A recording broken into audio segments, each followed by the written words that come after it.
an instant classic on Monday Night Football. That, and the Tuesday Fantasy Forum, a little bit of talk maybe about the AFC as a whole here on the Locked On NFL podcast.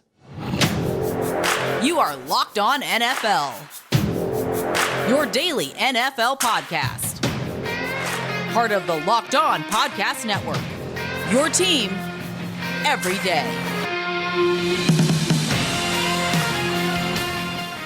What's going on, everybody? Welcome to the Locked On NFL podcast. It is Tuesday. That means you get me, Luke Braun at Luke Braun NFL, and I'm here with Alex Clancy at Clancy's Corner of Locked On Cardinals. Usually you get Ross, but Ross is tying the knot today. So congratulations to him. Love you, buddy. Happy to be here with you, Alex. Thank you so much for making the Locked On NFL podcast your first listen of the day. And this episode is brought to you by McDonald's, proudly serving communities since 1965. McDonald's has always been more than just a place to get tasty, affordable food. It's an unofficial community center. Big thank you to our friends at McDonald's for always being there.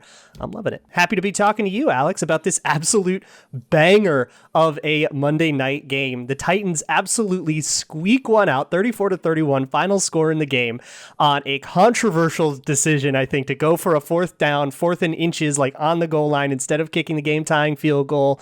We're going to have to talk about that. We're going to have to talk about the ramifications of the AFC. The Titans are super banged up, but now they take this like commanding lead in the AFC South. There's so much to unpack about this one, but we should probably start with the end of the game, which is the final decision. Sean McDermott has a fourth and we'll call it half a yard after a very cool Josh Allen leap, falls just a little bit short, and the Bills decide to go for it. They're down 3. They have one timeout, about 20 seconds, and instead of kicking the field goal that would more or less certainly send the game to overtime, they decide to go for the 4th and 1 and ostensibly try to score a game-winning touchdown on the other side of that. I don't know, Alex, what do you think about this? I mean, it's a flex that went wrong. You know, like Yeah. this is a team that if they went for it on 4th down on the road on national television and they get it and they score a touchdown and they win. Oh, yeah. Even if they it's coach of the year immediately, right? Yeah, even if they scored that, even if they got the first down, didn't mean they were going to score a touchdown. This wasn't like 4th and goal from the half-yard line. They could have got a first down. So this was a full-on 4 and 1 team flex on the road. They're the better team. I think you kick it here. I mean, and we could talk about it. Look, I mean, it's like this is you have a team on their heels, kind of the secondary, all banged up by the Titans secondary, down to their special teamers. Yeah, played very well inside the 20. You know, there were a couple deflections. They kept him off from the first down. On 3rd down, I mean, I think you kick it. I just think it was an all-time flex that went wrong. Yeah, okay, so I have so many thoughts on this. I think, like, if you go by all the win probability models and all the robots and stuff, they have it pretty close. I think ESPN's model had about a 1.5% favoring go for it. I think most of the things were around there where it's, you know, it's like the whole game leaning on one decision, you know, 1% or no isn't going to influence me more than, you know, the kind of feel of the game and how do I feel my players can do it. And I mean, look, their offense was dealing, so I'm sympathetic to going for it for sure. That said, you have one timeout, which means you're going to have to take that timeout to stop the clock after that QB sneak. I don't love a QB sneak there without a check to go behind it. And this is where I start to criticize Josh Allen a little bit on this, who had a fantastic game other than this. But when you have a sneak and you have defensive linemen in both the A gaps, that means both of the gaps on either side of the center. You got guys clogging up that middle. It is going to be so hard to sneak for even a half a yard when guys are aligned. I mean, that's Jeffrey Simmons. That is that ain't your grandma over there. Right. So you got to be able to check out of that. And either Josh Allen didn't have a check out of the sneak, which I think is a huge coaching error, or he didn't go to the check, which is a big quarterback error. Whoever's fault that is needs to reconcile with it. Or I don't even hate taking the timeout there. You don't have any timeouts to stop the clock for a field goal or whatever, but get your 4th and 1 play right and don't hang the game on a bad look. You know, when you hear, well, we took a timeout because we didn't like the way the defense was lined up, that's that timeout. You got to take that. And I would much rather be in a situation where I have to scramble the field goal kicker out or something like that.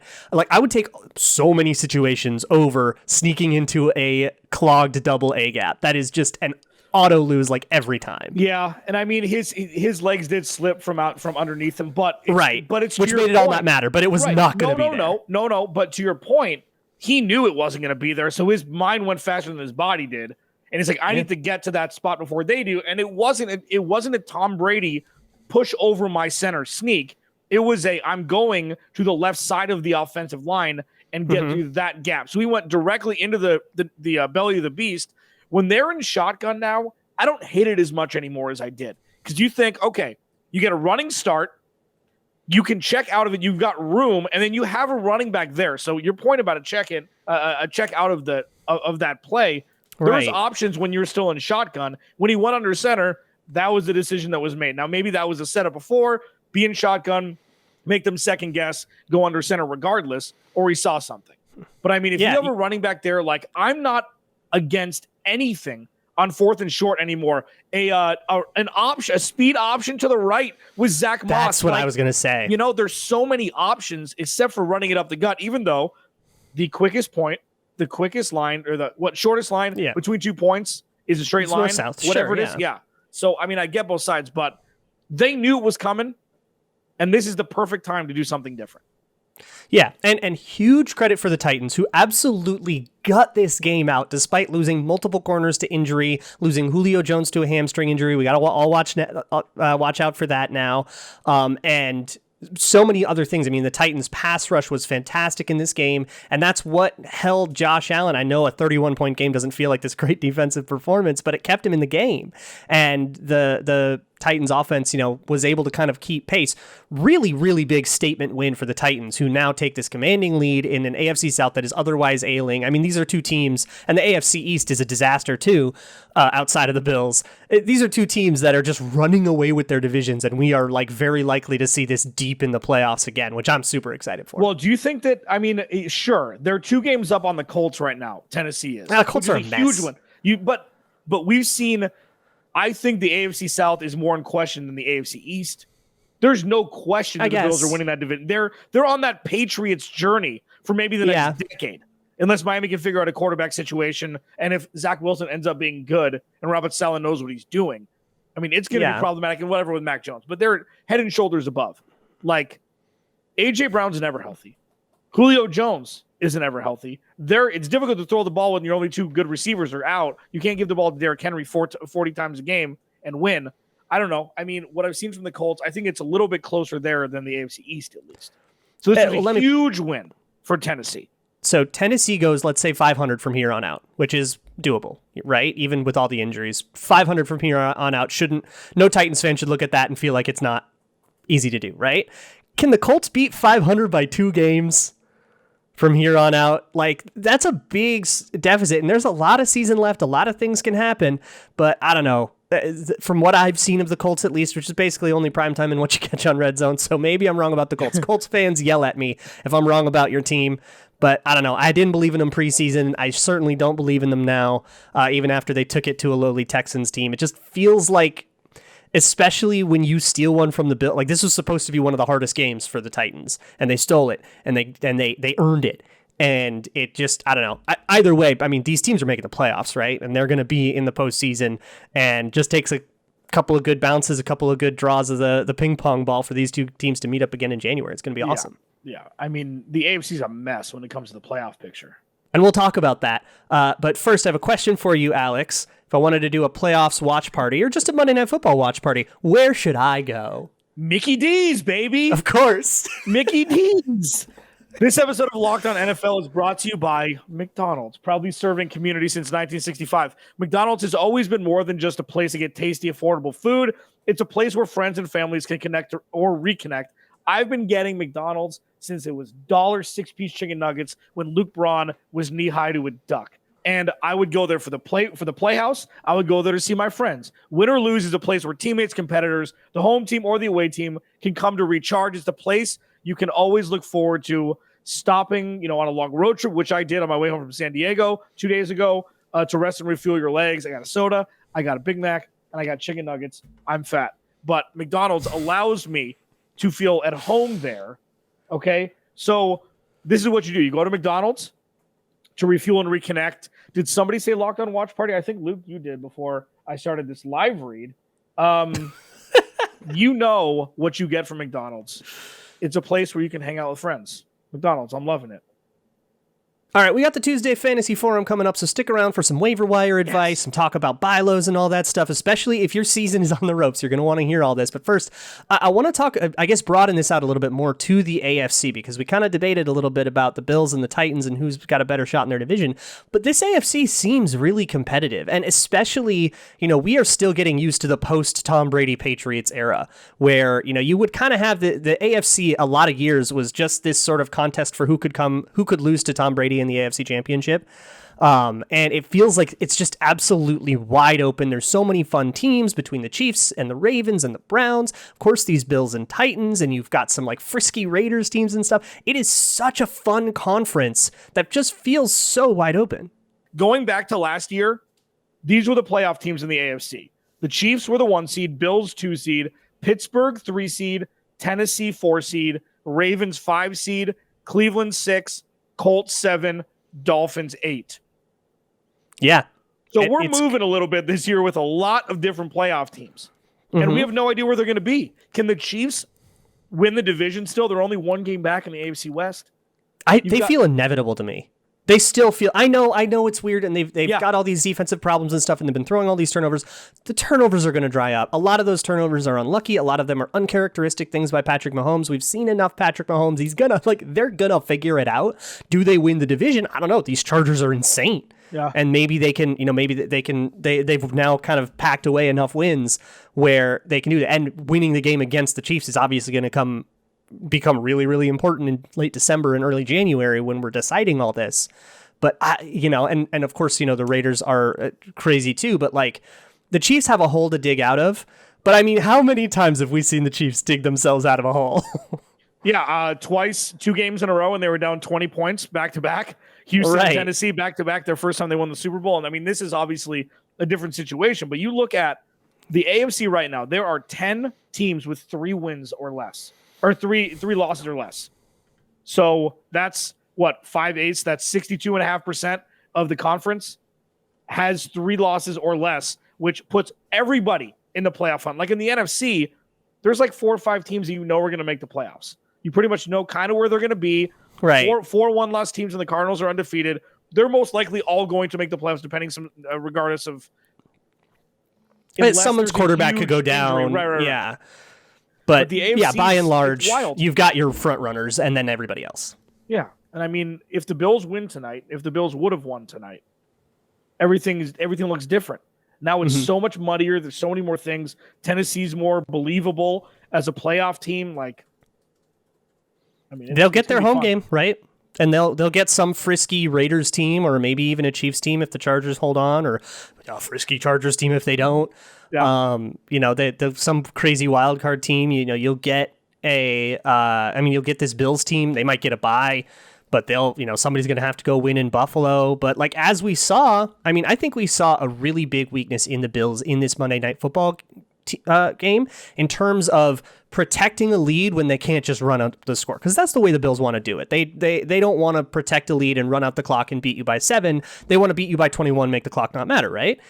But here, that's the Josh Allen mentality right now, and that really, really got them. There was a sequence with 6 minutes left in that fourth quarter where Josh Allen went for 2 deep shots, took a sack on first down, threw it deep to Emmanuel Sanders, incomplete, so it was a 3rd and 17, tried to convert the 3rd and 17, stopped the clock, and it basically gave the Titans 2 chances to go down the field and score and take the lead back. Then, of course, the Bills failed on the way back, and it's one of those things where what if they ran out the clock? What if they approached that a little bit differently? That is exactly the way you let a team back in the game. Now, look, they had a 4-point lead with 6 minutes left. It's not like they're going to go in a victory formation or anything.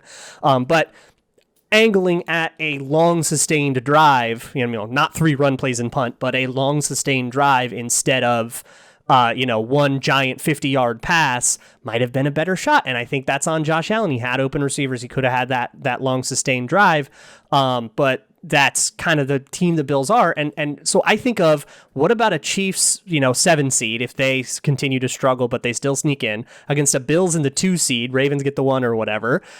The comeback king Chiefs versus the Bills struggling to protect the lead. This could be such an interesting AFC playoffs, and we're so far away from it, but I can't wait. For sure. And I mean, you brought up a very, very interesting point there. There are very few teams, including the one that you cover, Locked On Vikings, Luke Braun. Mm-hmm. There are very few teams that have one running back or a cluster of running backs that can actually sustain a long drive on the ground by getting first down after first down after first down. And it hit close to home for me. I mean, with the Cardinals, with James Conner, that's what they did in Cleveland, where in the fourth quarter, they ran the ball. Because Cleveland did that to us week 4. Yeah, exactly. I mean, Nick Chubb and Kareem Hunt. Like, what Derrick Henry can do that.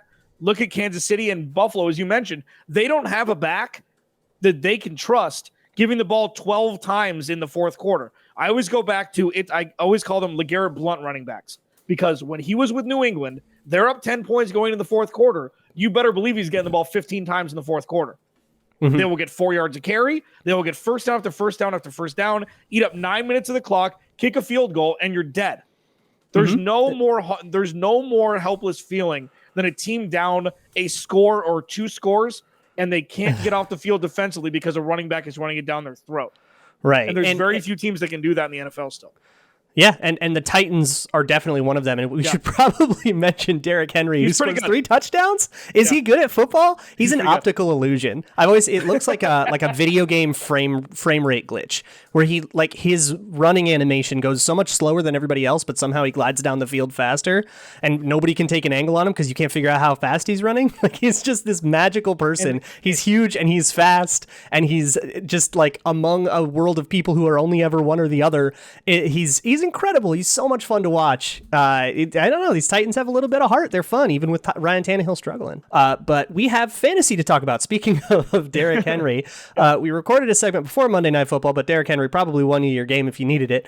But we have a segment with Marcus Mosher talking a little bit about waivers, talking a little bit about buy lows, talking about, we've got this kind of hellacious bye week coming up with a bunch of teams on bye. So we're going to sort through all of that with Marcus Mosher in just a bit. Yeah, and there's some other fantasy thing that I want to talk about right now. Don't get your head out of the gutter, Luke Braun. In life, we're all bound for different things. With beachbound.com vacations, you could be bound for adventure, bound for passion, bound for discovery, or bound for togetherness. Also at McDonald's. You go to McDonald's and then you go to beachbound.com. Bound for immersion, bound for rejuvenation, or you may be bound for encountering the unexpected. Personally, when I'm at a beach resort, I'm bound to end up at the poolside bar, true story, or maybe creating my own taco flight. As long as I've got a good view and a good drink in my hand, I'll be happy as can be. With beachbound.com, you can find the perfect beach vacation for you no matter what you're looking for. What are you bound for? Visit beachbound.com today. There's another thing that I'm bound for in perpetuity is the I'm pretty much illiterate when it comes to cars. I can't read things nor write about them. And rockauto.com's got me covered there. With the ever-increasing numbers of makes and models, it's impossible for your chain storefront shop to keep everything you need in stock all the time. That's why they upcharge you, and rockauto.com allows you to circumvent the whole thing. You don't have to go to a chain storefront. You don't have to ask questions. You don't have to look around like you don't know what the hell you're doing, like I don't. Go to rockauto.com. Their prices are reliably low. They're a family-owned business that's been online for 20 years. You go into the search box, you say paint, and then you look for the color that you want and your make and model, and then you hit deliver, and boom, it's at your doorstep. Why choose to spend 30%, 50%, even 100% more for the same parts at those darn chain storefronts when rockauto.com has everything you need? Go to rockauto.com. Their prices are reliably low, right? Locked on in their How Did You Hear About Us box, so they know we sent you. Amazing selection, reliably low prices. All the parts your car will ever need, Luke Braun. rockauto.com. All right, everybody, let's keep it going here. It is the Tuesday Fantasy Forum here on the Locked On NFL podcast on Tuesday, here with Alex Clancy, of course, and Marcus Mosher at Marcus_Mosher on Twitter, joining us to talk a little bit of fantasy. So let's start with a little bit of recap of last week. Who are the big players that we should all be proud of if they were on our team? I think Jonathan Taylor. Now, only if you saw the second half of Jonathan Taylor, because in the first half of that game against the Texans, he had a grand total of 3 touches, and then he had an 80-yard run. Yeah, did anybody see it? I have no idea what was going on there. And if Jonathan Taylor scores in a forest and no one's around to hear, does it still count for 6 in the yards? Yeah, exactly. Nobody saw it, and then he had a huge play to start the second half, and now he's, We were talking about this in the Locked On Dynasty show, so make sure you guys check that out. Shameless plug. Is there any other running back you would rather have the rest of the season than Jonathan Taylor?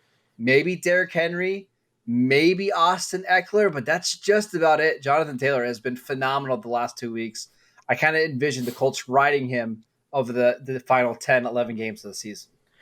There's a team that you love watching. They've kind of turned into a version of the New Orleans Saints from years ago where it was damned if you do, damned if you don't with Marcus Colston, Robert Meacham, et cetera, with Drew Brees. Pick your poisons. Tampa Bay Buccaneers. You've got your studs. You've got Tom Brady, obviously, and then Leonard Fournette, Mike Evans, Chris Godwin, Antonio Brown.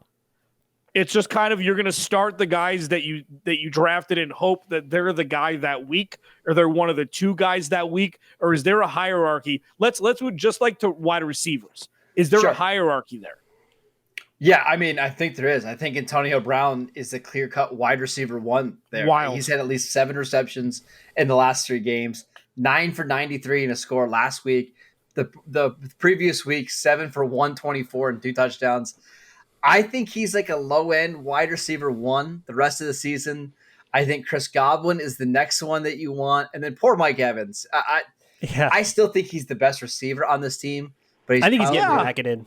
Yeah, I think defenses are paying a lot of attention to him. And eventually that'll turn around as defenses go, wow, Antonio Brown did so much, and they'll start paying more attention to Antonio Right, but Brown, I mean, Godwin, and then the opportunities come. At least last year, Mike Evans was the touchdown guy. It was first and goal from the 3. He was getting the fade route. He was getting all those touchdowns at the end, but it doesn't seem like that this year. Antonio Brown's you're right. Brown's the most consistent of the 3 options. He's just going to get the targets week in and week out. But again, if you have Mike Evans, if you have Chris Godwin, there's no way that you can put them on your bench because this is a Tom Brady offense that could be like one top 3 in points scored per game. So you're going to have to live with the ebbs and flows of the seasons, the 20-point games, the 5-point games. Ultimately, I think it's going to work out. Yeah. Well, so no matter how good a draft you have at the beginning of the season, you get to this point, the bye weeks are starting, the injuries have piled up. Sometimes your team is just kaput. I say this from experience. I got a season that's on the ropes here, and I got to know if I'm going to make a desperation trade and I'm going to look for some buy lows, who should I be targeting right now? Yeah, I think a really good one is Darren Waller at the tight end position. He had the monster week 1 game against the Ravens, 10 catches for 105 yards. Since then, it's been He hasn't had a game over 65 yards. He hasn't had a game with more than 5 receptions since week 1. So I think there's some owners out there that have Darren Waller that might be panicking, might be trying to move him for somebody else because they're just not sold in this Raiders offense. Waller's good. He's going to find ways to be productive. Derek Carr still trusts him. The schedule gets really, really easy over the next 2 months with games against the Giants, Kansas City, Dallas's defense. Go out, make some offers for Darren Waller because I'm sure you can get him at a discounted price right now. As a guy who got Mark Andrews last week, I lost by 0.08 point going into Monday night. It was it was a story that happened to a lot of people. I'm 2-4. I've got some really good players in one of my teams. What are some guys that the opposite of what Luke was talking about, where it's like, you know what, gut it out with these people. You drafted these people on purpose. You're going to start them every week, and this is kind of like DK Metcalf is a very interesting one. What storms are we weathering? Yeah. Yeah, so it's like DK Metcalf was the guy I thought of when I brought this conversation up. It's like, you're not trading DK Metcalf, right? That one's really interesting because, man, I don't trust Geno Smith at all. And I don't think anybody should. So I think there's a chance you could trade him now and still get close to what you paid for him in the draft because it's DK Metcalf. He's going to find ways to be productive. That's one I think I might consider trading. I got one. How about Justin Jefferson? Now, Justin Jefferson has been fine this year. He hasn't had a bad game yet. He's never had a game under 65 yards. He does have 3 touchdowns. But in a lot of leagues, he was like the 2nd or 3rd receiver drafted. I think if somebody's going to give you an insane offer for him, that's fine. But just wait. He'll be fine. He's still getting a ton of targets. I think 14 in the last week. Yeah, Justin Jefferson's fine. Like he had targets in this last game against the Panthers where very easily could have been touchdowns. I think you just need to be patient. He'll be okay. Music to my ears. So let's wrap this up with waiver wire. What do we got? Who's out there that might be available in a lot of leagues that we might be able to pick up? Yeah, so first and foremost, this is a really bye-heavy week. We've got 6 teams on bye. This slate for week 7 is awful. So if you want to earn some brownie points with your significant other, go to apple picking, go to a pumpkin patch, whatever. It's an awful slate. Time to spend time with the family. Because I promise you're not going to be missing much.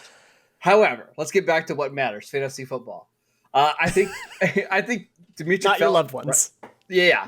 Demetric Felton, the Browns running back, kind of a running back wide receiver combo. No Kareem Hunt this week. Probably no Nick Chubb. I think he's going to get a lot of work. I think he's the guy that's going to be number 1 on your waiver priorities this week. Excellent. Man, I didn't realize both of the Browns guys were going to be out.